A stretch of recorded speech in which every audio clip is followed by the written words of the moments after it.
আপনার দোকানে লোক আসে কিন্তু কেনে না, স্টাফ ঠিক আছে, মাল পর্যাপ্ত পরিমাণে আছে, তারপরেও বিক্রি নেই।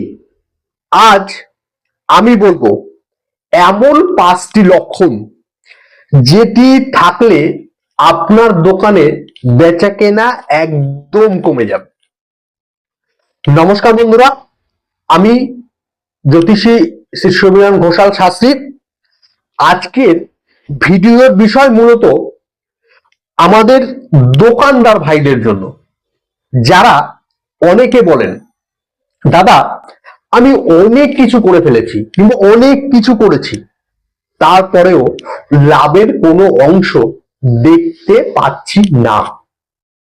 দেখবেন দর্শক বন্ধু, একটা বিশেষ করে কথা বলবো, কারণ সবসময় সমস্যা আপনার ব্যবসায় নয়, সমস্যা থাকতে পারে আপনার দোকানের শক্তিতে।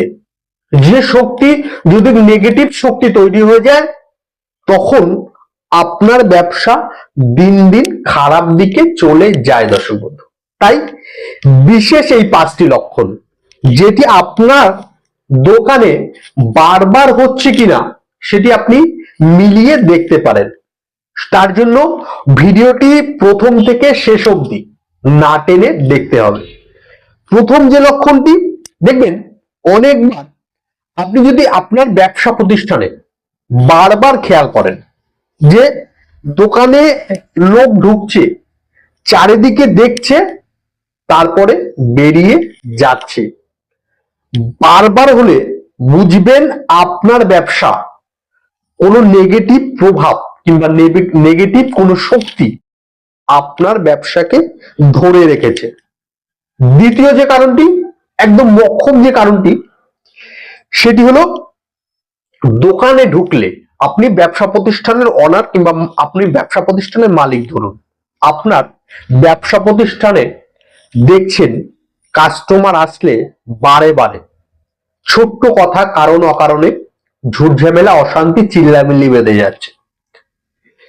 এই দ্বিতীয় কারণটি একটা ভাইটাল সমস্যা, এর দরুনও আপনার ব্যবসা বাণিজ্য খারাপ দিকে চলে যেতে পারে।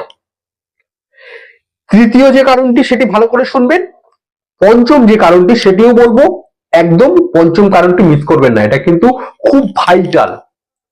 এবার তৃতীয় যে কারণটি, টাকা পয়সা অর্থ, আপনার দোকানে বেচা কেনা ধরুন হলো, হয়ে অর্থ এলো আজ, কাল শেষ, প্রয়োজন ছাড়া খরচা দিন দিন বাড়তে থাকছে।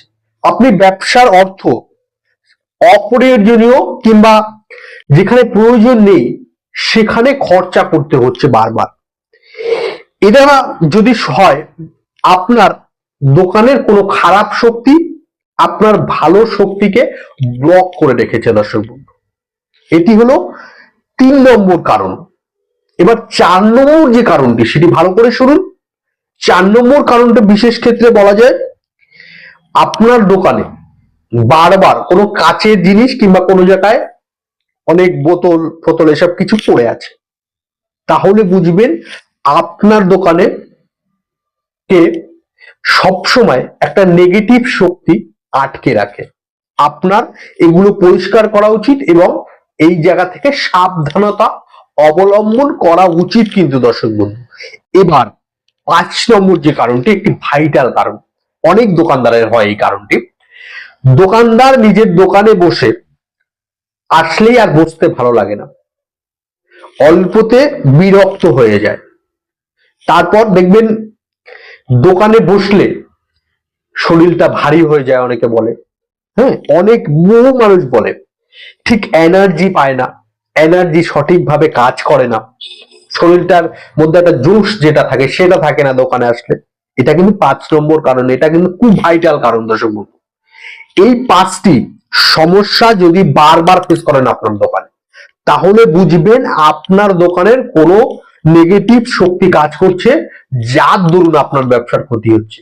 এবার এই ব্যবসার ক্ষতি থেকে বাঁচার বহু টোটকা আমি অলরেডি এই চ্যানেলে আপলোড করেছি, আপনারা যারা দেখেছেন তারা তো অনেকে বলেছেন ভালো ফল পেয়েছি, আর যারা দেখেননি দরকার আছে অবশ্যই আমি এই ভিডিওর শেষে দু একটা ভিডিও দিয়ে দেবো, আপনারা সেই টোটকাটি উপায়টি করতে থাকুন, দেখবেন আপনার ব্যবসার জায়গা ভালো হতে বাধ্য।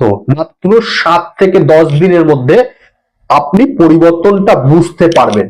দর্শক বন্ধু, ভিডিওটি যদি ভালো লাগে একটি লাইক করবেন, দোকানদার বন্ধুদের সঙ্গে শেয়ার করতে ভুলবেন না, আর চ্যানেলে যদি নতুন এসে থাকেন সাবস্ক্রাইব করতে তো একদমই ভুলবেন না। নমস্কার, আজকের মতন বিদায় নিলাম, ভালো থাকুন, সুখে থাকুন। জয় মা, জয় গুরু বামদেব।